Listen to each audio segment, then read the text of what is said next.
Hi hello welcome to our channel wow foods and vlogs. ఈరోజు మీకు Andhra special పప్పుచారు చూపించబోతున్నాను. పప్పుచారే కదా అని తేలిగ్గా తీసిపారేయకండి. దీంట్లో ప్రోటీన్ కంటెంట్ చాలా ఎక్కువగా ఉంటుంది అండ్ ప్రిపరేషన్ చాలా ఈజీ.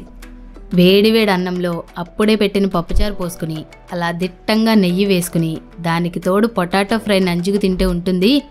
ఆహా ఏమి రుచి తిననామై మరచి రోజు వంటలలో పప్పుచారుండాలండి అని పాడేసుకుంటారన్నమాట. ఇంక లేట్ చేయకుండా రెసిపీలోకి వెళ్ళిపోదాం. Let's start.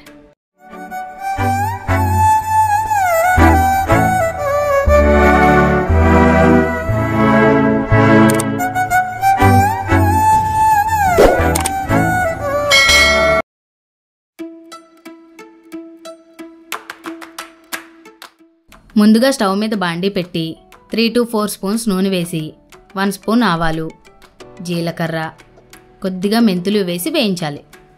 మెంతులు ఎక్కువగా వేస్తే చేదొస్తుందన్న విషయం గుర్తుంచుకోండి.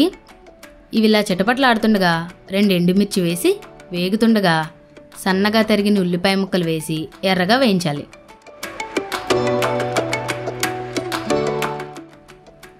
ఉల్లిపాయలు ఇలా ఎర్రగా వేగాక టమాటో, కరివేపాకు, కారానికి సరిపడా పచ్చిమిర్చి వేసి వేయించాలి.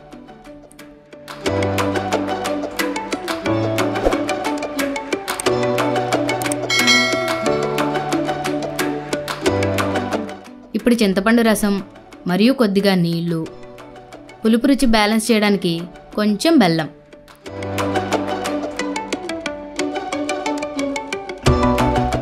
హాఫ్ స్పూన్ పసుపు, రుచికి సరిపడా ఉప్పు యాడ్ చేసుకోవాలి.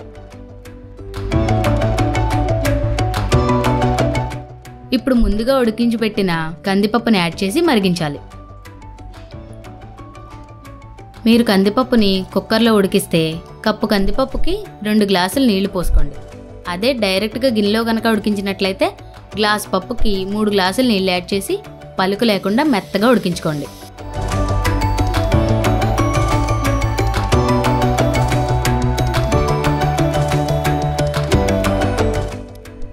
చూసారా, పులుసు బాగా మరిగింది. ఇక చివరగా కొత్తిమీర వేసి 1 నిమిషం మరిగించి దించేసుకోవడమే.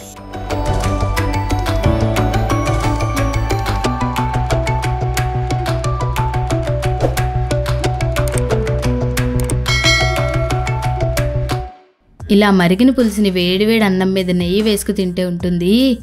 ఈ పప్పుచారు కాంబినేషన్గా పొటాటో ఫ్రై ఉంటే ఇంకా అదిరిపోతుంది. నా మాట విని ఈ రాత్రికి దీన్ని ట్రై చేసి ఎలా వచ్చిందో కామెంట్ చేయండి. నా గొంతు మొదటిసారి వింటున్నట్లయితే ఛానల్ని సబ్స్క్రైబ్ చేసి వీడియోకి ఒక లైక్ వేసుకోండి. Thanks for watching. This is Aparna signing off.